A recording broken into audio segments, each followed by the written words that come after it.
Hey there, my name is Pardis and welcome to my channel. Today I'm going to be doing a review for the Jane Austen Society by Natalie Jenner. The Jane Austen Society is a historical fiction book written by Natalie Jenner and this is her debut work. I'm going to discuss the plot, the characters, and the things that I liked about this book. So let's go ahead and get on with the plot. The Jane Austen Society takes place in a small English village called Chawton and right after the events of World War II. This is a very small town, and at one point Jane had lived in a cottage on the Knight estate and had written several books there. The people of Chawton don't really like tourists coming to look for Jane Austen's house and wanting to see things. They want to remain off of the map with regards to staying away from publicity. This book follows several different characters, and all of these characters are connected by their love of Jane Austen, her work, and a desire to preserve her legacy in this small town. Additionally, all of these characters have experienced some type of trauma or tragedy in their life that also brings them together. This book is definitely very character-driven compared to plot, and there isn't a lot of action per se. While it is a quick read with regards to things that actually happen in the book, events and big twists and turns, this book is definitely more of a look into the life of people who love literature, how literature has changed their life and has the ability to impact the lives of others, as well as how people deal with grief and learn to heal from that and to love and find happiness in their everyday lives. As the people of this Jane Austen society come together because of their mutual love of this author and her work, they face a lot of challenges with regards to purchasing this cottage and finding different artifacts and Jane Austen's possessions to put into this cottage to make it a museum, so it does discuss some of the challenges that they faced in that period. Now I'm going to be talking about the characters. The first one is Adam. Adam is a farmer and has actually had a scholarship to a very prestigious college, and after the death of his brothers in World War I, he ended up having to take over the family farm, and he has been dealing with a lot of depression because of that. And then we have Adeline. Adeline was a school teacher and she was known for having very progressive views. She often taught Austen and her books in her curriculum, and the school board, made up of mostly males, did not like that. Adeline is also a widow and she is pregnant with her deceased husband's child. Then we have Dr. Gray.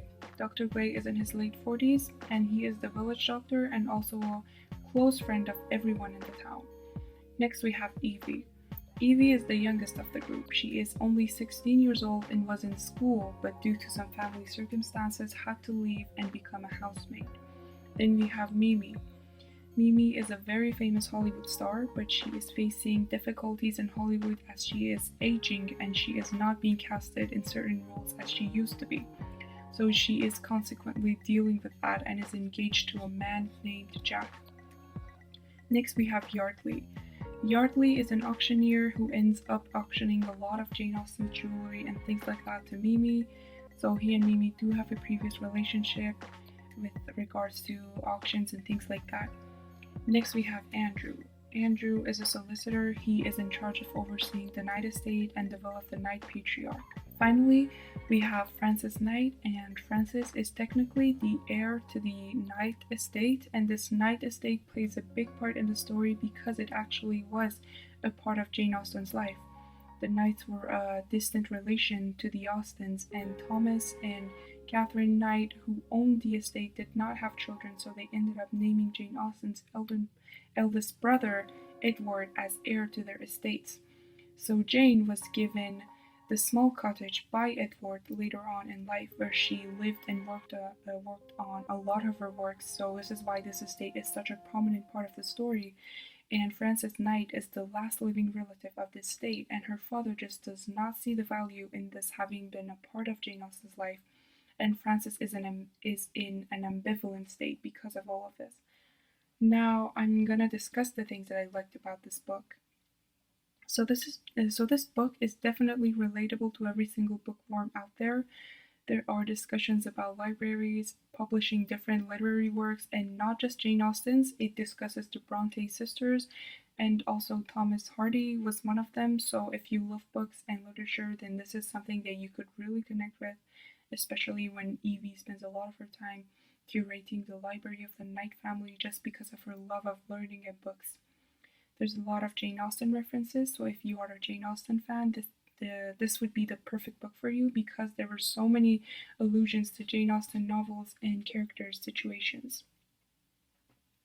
There were discussions between the characters about Austen's literary creations, and it contained some of Austen's literary analysis by Natalie Jenner, and it was just very interesting that these stories written by Jane Austen brought these characters together and leads them into the next thing. What I really liked about this book was the themes, the theme that literature is so important because it is an expression of the human spirit and emotional experiences which impacts people because people can understand they share the same experiences and feelings, so to relate to one another. And I really like the fact that Natalie Jenner explored this theme of the importance of literature in society in this way. Another theme that I really liked was, like I said earlier, all of the characters were experiencing some type of trauma or grief and learning how to deal with it. Some of the characters dealt with it through substance abuse, and some characters had no desire to live, and they kind of floated about like a jellyfish through life, and this book showed how having passion for something and connecting with other people helps to nurture that passion and can really bring you back to life. So I loved how the theme of grief was addressed and the fact that it showed how most people deal with it in their life and how they can heal from it. So, thank you for listening, and I hope you enjoyed this.